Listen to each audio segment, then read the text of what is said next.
Shalom and welcome to Practical Spirituality here in Asia Torah, in the old city of Jerusalem, overlooking the Temple Mount.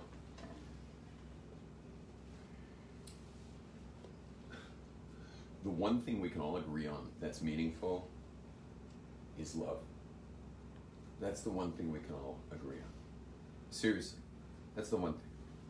Because you all know that your whole life is kind of revolving around it. Some of us, our lives revolve around the pain of love. Because love comes with a big amount of pain. And those of us who've been hurt and have had to become relegated to singlehood or, you know, just not the intimacy they were after, meaning whatever people get into. Make a blessing both.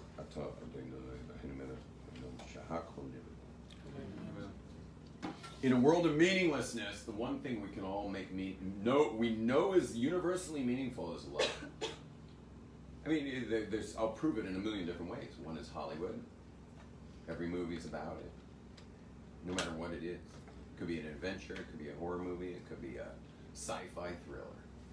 But there will be a love theme in there. Otherwise, no one's coming. No one's going to watch it. The material world, the whole financial world, is completely and totally fueled by love. By love's counterfeit. Love has a counterfeit. And the counterfeit of love, who can guess it, begins with not lust. Fear? Yeah, by the way, I'll say something about lust. Lust is, sexuality is the outer expression of inner connection. But people whose inner connection got burnt out by painful relationships, by hurt, damage done. So they often get relegated to just the physical act, meaning all they've got left is outer expression without the inner connection. But true intimacy is in sexuality is the outer expression of inner connection. And for all of us, by the way, it's important for all of us that we reclaim intimacy to our lives. All of us should reclaim it, meaning all of us should reserve sexuality for inner connection. When we got the inner connection, that's when we open the door to sexuality. When there's no inner connection, sexuality is just not on the menu. It's not part of my life. It's only for inner connection.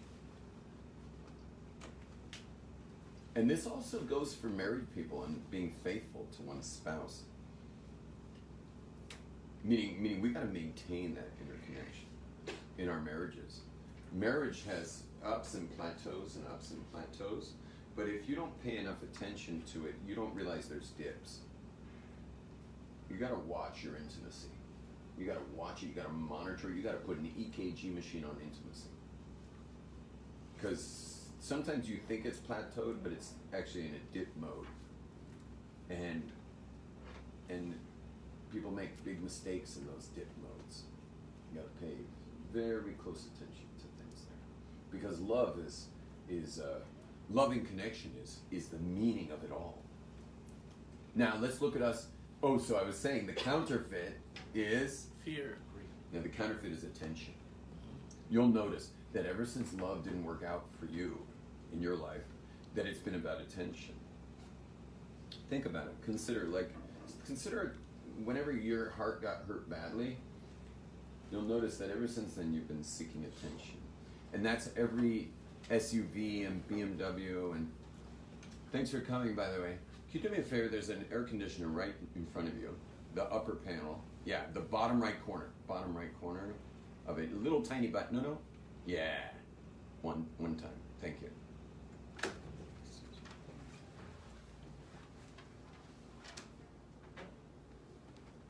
That's more better, man.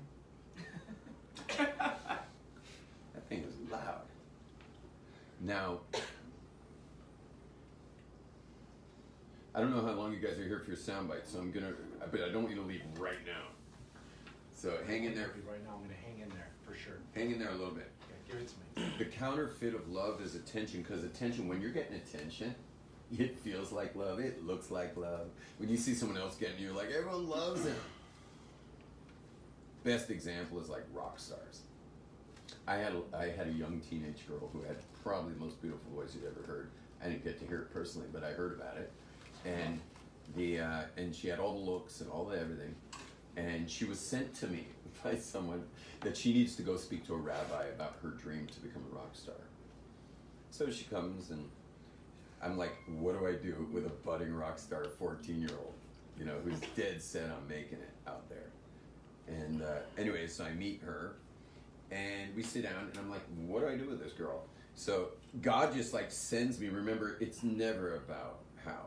It's always about what. And what is that she should not be a rock star. She should not be a rock star, period.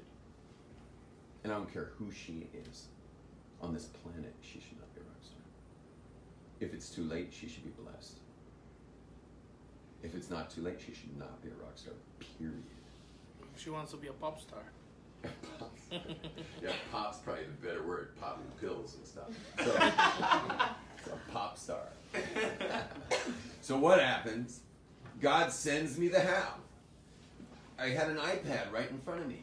I go on the iPad and I just put in the search on Safari. I put in life expectancy of rock stars.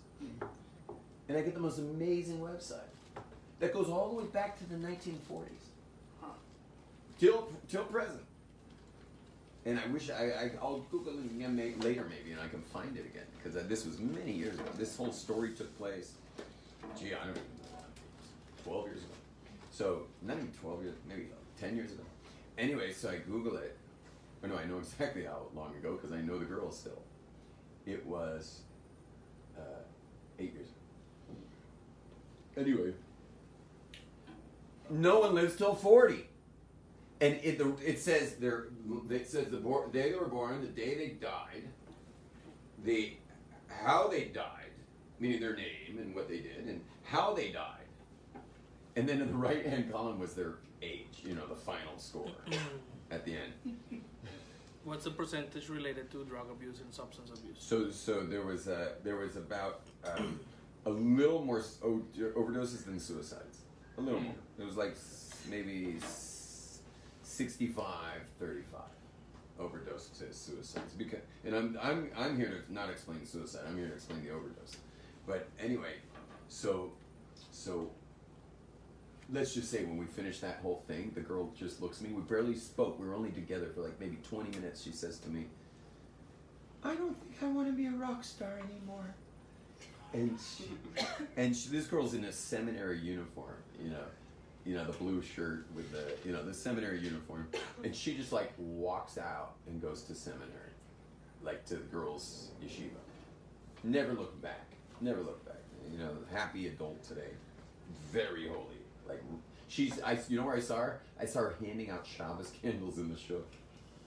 So she's still using her looks to get women to light Shabbos candles in the shuk, you know, because she commands a lot of attention, and her voice rings like the heavens, and so she's announcing Shabbos candles at the shuk and handing people a little pack of 2 candles and how to make the blessing of the 2 candles. And that's where I saw her last, and so she's still making public appearances, and anyway. But let's talk a little bit about attention.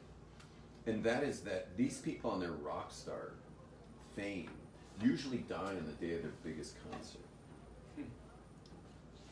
And no one can figure it out, but it's easy to figure out, especially if you're a doctor, is that you cannot rest ever when you have public appearances.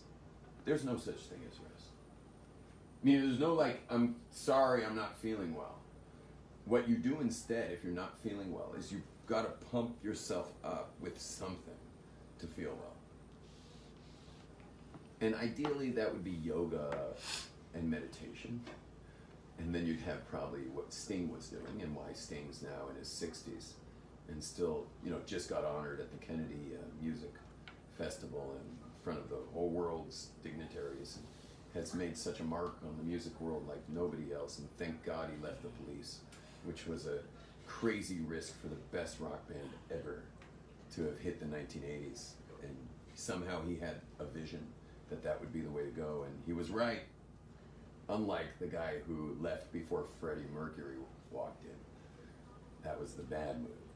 But obviously from God, that he should have walked. Now,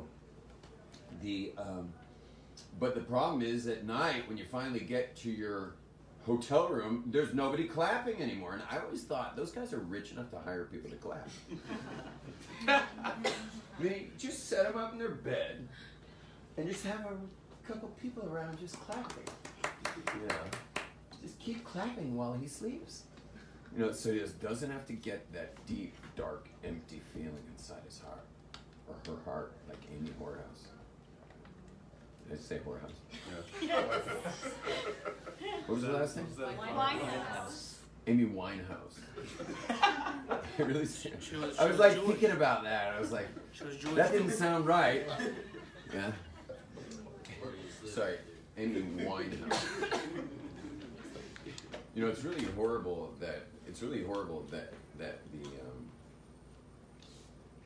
that people have stolen the word love for sexuality, meaning that there's actual, you know, that there would be shops with hearts on them.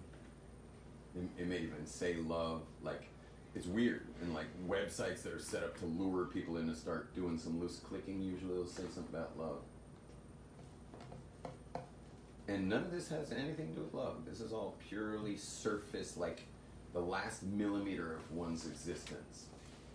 You know, your existence is like, you got your soul. So you got like you got the Yechida, then you got the Chaya, then you got the Neshama, then you got the Ruach, and then you got the Nefesh. And then the Nefesh, USB cable clicks in to your brain. And so your brain can report to you, because you don't exist anywhere in the body. But the bottom of the nefesh is where your consciousness begins. And it needs something to report to it, so you have your brain that reports to it. So just to let you know what's going on around you, and keep you clear of your environment, so you know the geography, navigate. And then you got your brain, which is amazing. I mean, think of the brain's capacity. And then you got all the emotional circuitry and creativity, and all this stuff is like who we are, you know. All of that is who we actually are. But the very, very last micrometer of you, most of which is dead actually. That's why if you let it go for a few days and then soak down with a loofah, you can literally remove that whole micrometer is really dead. It's really just dead.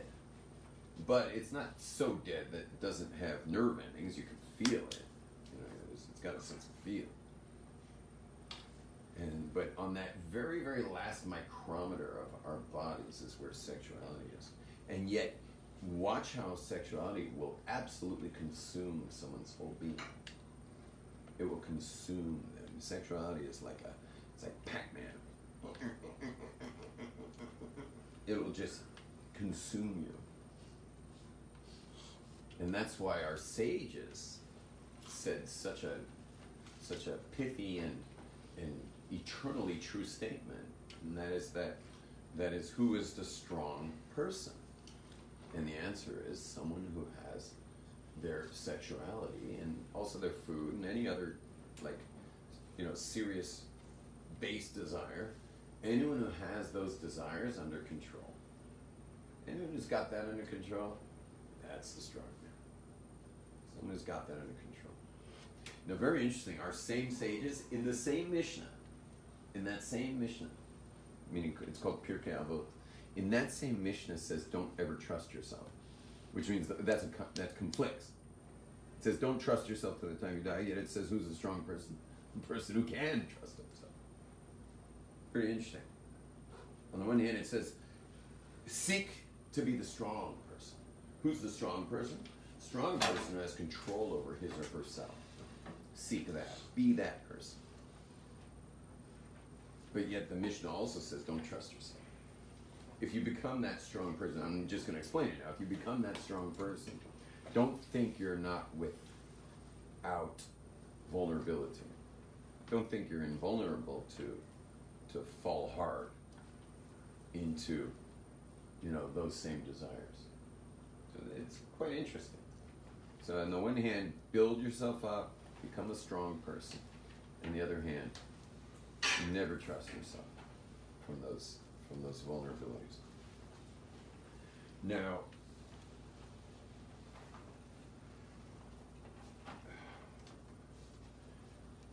someone asked me today, why do people come together when there's struggle? Why do people come together when there's struggle? And when things are fine, people don't really seem that caring as they are when there's struggle in life. You have a question?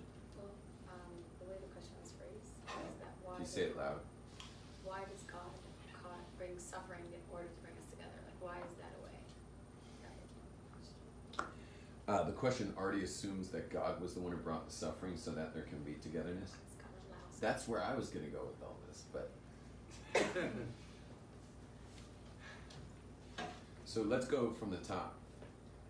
Let's just go back to the top. The top is that the world is seemingly meaningless. Okay, someone raised with meaning in life. So it's, like earlier we had this Hasidic couple in here. Like, they were not given a choice at all. They were just told life's meaningful from the get-go. Like, life is not meaningless. It is totally full of meaning. In fact, it could be for that Hasidic couple, it's the first time they ever heard that people would think that perhaps life's meaningless. Because that's just not one of the thoughts when you're raised Hasidic. That's just not one of the issues. There's a lot of other issues, which I often go into with a few public speakers who's not shy about discussing such issues. But one of the issues is not meaninglessness. They don't have big, existential crises. But for the rest of the world, if you look at the world, it seems to be meaningless. If you have 100 people watching an event, you'll get 100 opinions on what that event was. Hence the arbitrary, how random. So then what is actually meaningful? And so the one thing that we can say is 100% meaningful is love. And that we are connected. When I say the word love now, I'm talking about that we're connected. Now, love works with a volume knob. And one of the numbers on that volume knob is not 0.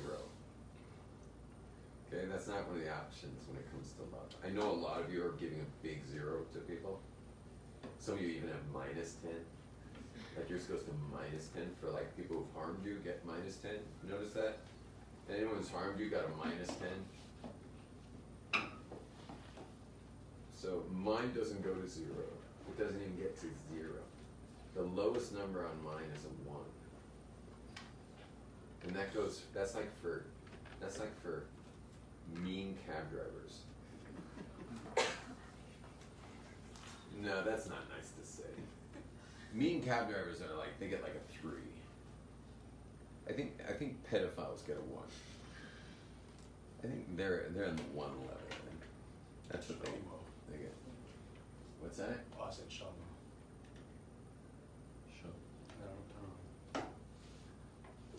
But I'm very loving towards pedophiles. In fact, I do my best to make sure they're behind bars. And I've actually been able to facilitate that when I've been brought into cases where they needed someone.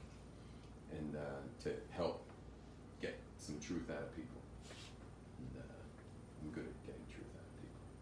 I get used for that sometimes and get people behind bars, but I love them so much that I want them to always be in the exact right place, which is jail.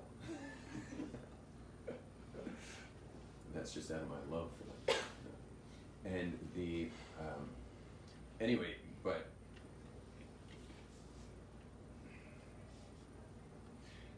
people are seriously damaged when it comes to love. Seriously damaged.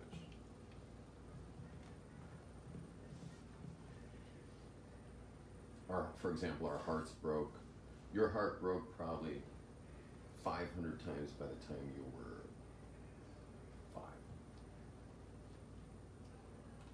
I mean, what parent in the world hasn't blown it with their kids? I've been running around class to class like some kind of rabbinic rock star and been interrupted by a phone call, and I hear crying, and they're like, Yeah, I read this phone number off your 5-year-old's, little lunch thing he wears around his neck. In Yiddish, it's called a teshele. And I'm just like, oh, I was supposed to pick him up an hour ago. There were no buses today.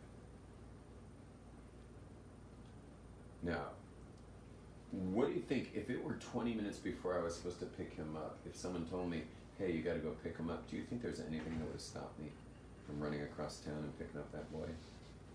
Is there anything? I mean, you could have gotten 50 drunk Russians who were given that specific job by, what's the name of the Russian Prime Minister? Gorbachev?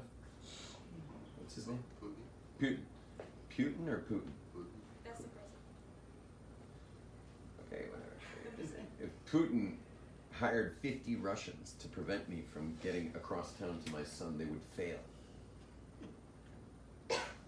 You understand? Like, that's not, there's no way my 5-year-old's going to sit outside of his cheder, his, elementary school and first grader, and watch every kid get picked up, and then stand there crying for an hour until someone had mercy and asked him, if everything's okay.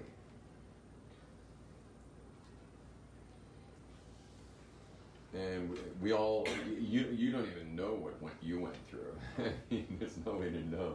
And for all you know, those parents told you let them cry themselves to sleep. If your parents were those parents, man, I don't want to marry you, that's for sure. You're still going to be crying yourself to sleep because you're going to perfectly sabotage the marriage such that he's going to storm off and you'll cry yourself to sleep because that's how you fall asleep best.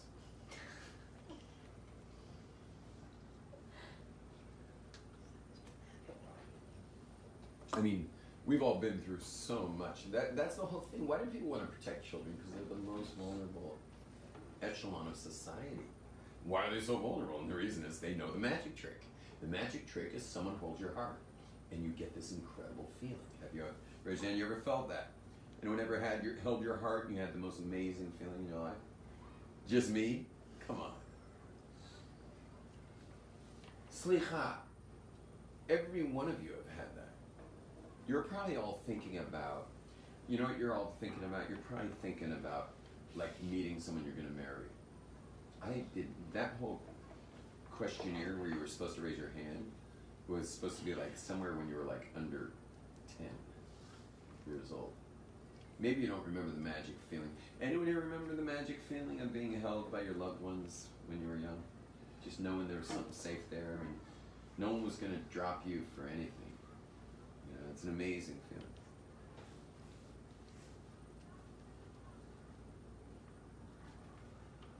feeling. And obviously, we want to seek that level of emotional security in a spouse. We all want that. And of course, that's not simple. So men at least have to take the plunge and pop an insurance policy on your ring finger.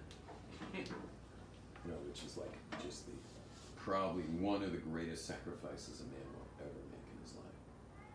Which you girls, I know you want to puke when you hear that, but it's just, look at the tabloids. It's absolutely true. For a man to dedicate his entire life to one woman is I mean, just looking at the fear in these men's eyes, just hearing them say those words is, I mean, we're gonna have to like change diapers here. It's like just the most horrible thing that a man ever faces. And you should know when a man gets engaged, there's a voice in his head. After engagement, there's a voice in his head that says, you just made after the party, meaning after all the l'chaim and everything, he goes back home, lays in his bed, looks up at his ceiling, and he's like, you just made the biggest mistake of your entire life. And that voice gets louder and louder and louder until the wedding day. Until his wedding day. And for this reason, it's really important to girls to stay really far away from the man who asked you to marry you. If you get engaged, don't even get anywhere near that guy until the wedding day. Just don't even get near him. Because, you see, when a man is saying in the back of his head, and this is part of meaning making, when a man is saying in the back of his head, maybe it's her, maybe it's her, on each date when you're going out, maybe it's her, you know what that means? That every little thing you do is magic. Everything you're doing is magic. Every little thing she does is magic. Everything she does is magic. Yeah? But that's because there's a voice in the back of his head saying that maybe it's her. And he's staring at you. Except once he gets the new voice, you just made the biggest mistake in the world. I mean, he literally like wakes up the next morning and he's looking at, he suddenly noticed every single girl that is walking on Jaffa Street. Like, he never saw that many single girls before until the next day. I don't know where all those single girls come from, but the day after you get engaged, like, God imports an extra 1,000 single girls per city block.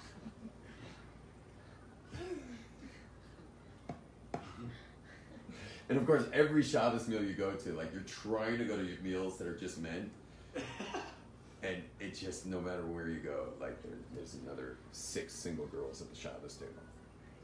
You know?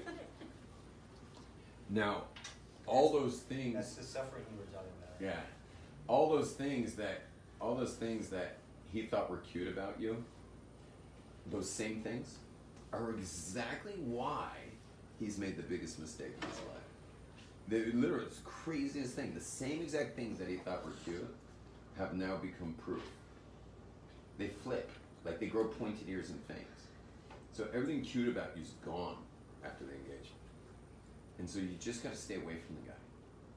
You know, just send him like a blow-up picture of the two of you at the engagement party, and just like, let him just hold on to that. That'll be his little memory of having met you. Till the wedding. When that happens then? Well, from the wedding, and for the next 50 years, that voice gets quieter and quieter. 50 years. From the wedding, I can't hear anymore. and for the next 50 years, yeah, you can't hear anymore. It's like, huh?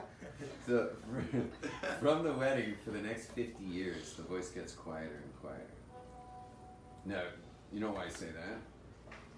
The reason I say that is... Kids go. Why? Kids go. Kids? The kids Kids get get louder. No, the reason I say that is because that women have to know about post-marriage. That's not when you let it all go. Okay, that's not when you let it all go. Post-marriage, you're still married to that creep. And you keep the creep interested. And it's just the way it goes, man. It's a sad, chauvinistic, misogynistic, horrible truth. It's just one of those ugly parts of God's world. It's called men. And Judaism, thank God. You know, Judaism's probably one of the only traditions in the world that says that men are jerks.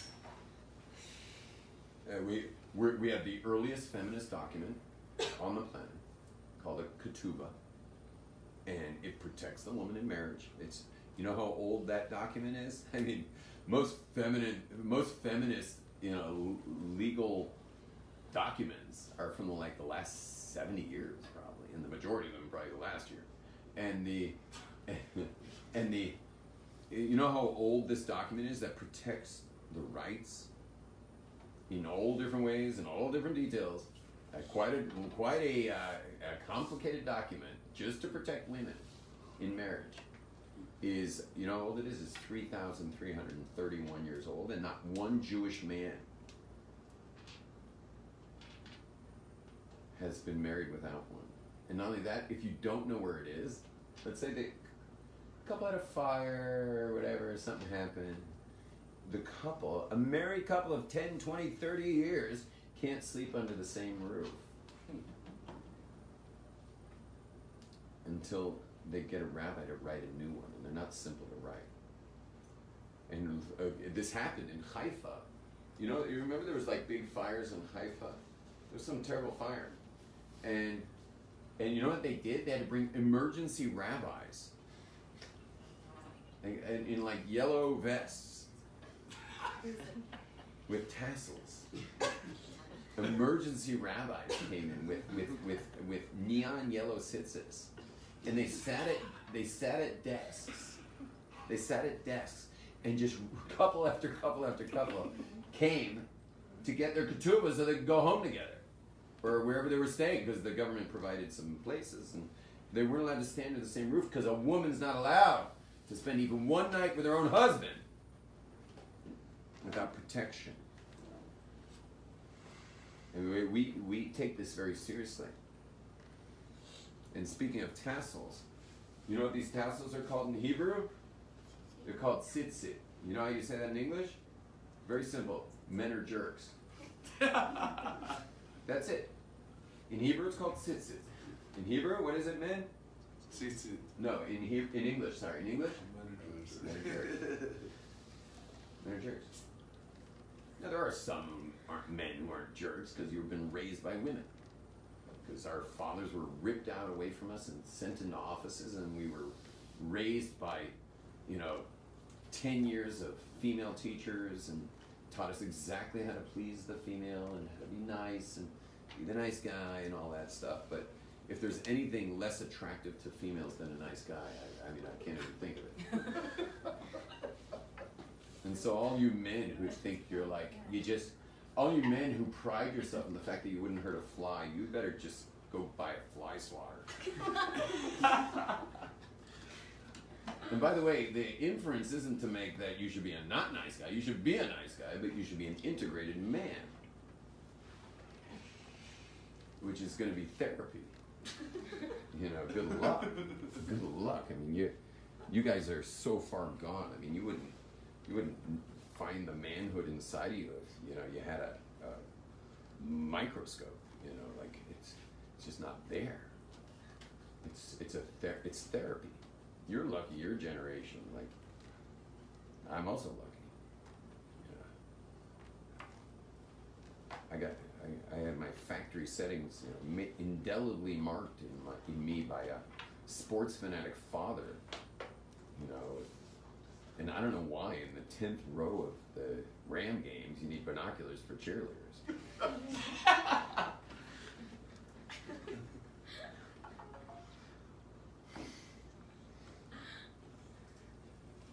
And as much as I'm embarrassed to be raised like that, I gotta think, especially in this generation,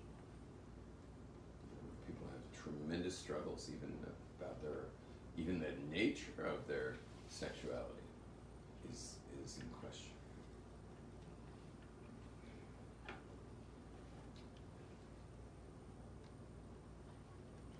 Anyway, men are pretty creepy, and Judaism's very big on that. Very big. It comes up over and over and over again about us. And this is why it's very important in our marriages that we be careful of plateaus. It's okay that marriages plateau, like marriages, you meet someone, it seems cool, you get married, it's amazing. And then marriage kind of looks like this after that. Except people have to be very careful in the plateau parts, because sometimes there's little kind of silent dips. And even though it looks like nothing on the chart, when you're an actual man or woman, and perhaps a man or woman with some history, sexual history, and today with the internet and the chat groups and like there's just a world of trouble someone can get into online. You have to be real careful of these dipped areas here. Those dipped areas, and that's why in marriage we have to monitor our connectivity with each other. Make sure the USB cables are clean and everything's strong connection. We have to monitor that, and that's why one of the rude awakenings is when someone does have it, when they're in dip mode and someone does fall, the person who was betrayed, knows that he or she is not 100%, the other one is not 100% to blame. Meaning, yeah, he is a jerk or she was a jerk, but the connection was what was wrong. Because you can't breach a contract unless there's something wrong with the connectivity of the people involved in the contract. Meaning the connectivity was off. And so we all have to be hyper aware of connectivity when we're in contractual agreements. The contract's not enough. And the sacrifice that's made to be sacrificing all other possibilities to marry one person is not enough to maintain, to be impervious. We're never impervious, but we have to always stay with our finger on the pulse of the connectivity. Now, the one thing that we know is meaningful is love, because we all know what love feels like when we have it. It's something you can't argue. Having your heart held is the most beautiful thing in the world. God knew that when He created us. And He doesn't just want it with our marriages or our children. He wants it everywhere. He wants us to be connected everywhere.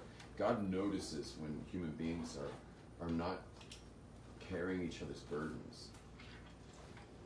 My son's in a very detailed, complex piece of Talmud. My 9-year-old son is in a very complex piece of Talmud over whether or not you have to unload someone's donkey. And the whole argument is our concern for the donkey, or is it our concern for the owner of the donkey? Well, what if the owner of the donkey is an idolater? Well, if our concerns for the donkey, well, who cares who the owner is? But if your concerns for the owner of the donkey and the fact that he's an idolater, maybe unloading the donkey or unloading idolatry or an accessory to idolatry. Like, who's the concern for when you take the burden off the back? And here's my 9-year-old going into great detail of what it means to be worried about this world. Whether it be the donkey, whether it be the owner, whether it being your own sanctity regarding being in contact with an idolatrous either item or accessory to it. He's 9 years old, but he's getting deep care involved, and deep care inducted into it. God wants that from us, and sometimes when God sees it lacking, He'll create struggle and strife so that people can band together and be connected. But let's see if we can all be connected through blessing and not have to be reactive, but rather proactively connected to each other. With the one thing that even the biggest atheist knows is true, but really true, authentically true, genuine truth is love. It's eternal. And it's the strangest thing, and our whole lives revolve around it.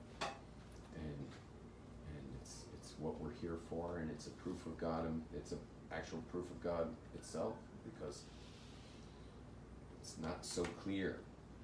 It's not so clear that it's necessary in our physical world for procreation, like the atheist would want to say. It's there's plenty of procreation going on without even a stitch of love in the animal kingdom, the plant kingdom, reptiles, birds. But human beings have this whole other thing going on that's not so clear in any Darwinian notions. It's from God. And it's really what we're doing here. And how we relate to that is, you see, I speak so much about it. This class was like a total brain burp. I mean, I was all over the place today. As I told you, I think mountain biking on 100 and something degree day. Anyone know how hot it was out there? 100 what? 100 something. In Jerusalem? Yeah, I was in a much hotter place. I was in a place called Ben Shemin Forest. Anyway, I decided mountain bike would be the perfect thing to do during lunch break today. So I'm feeling a little high, but it's been a pleasure, and let's understand the complexities of these things and make sure that we are treading lightly. No one gets hurt. Shalom.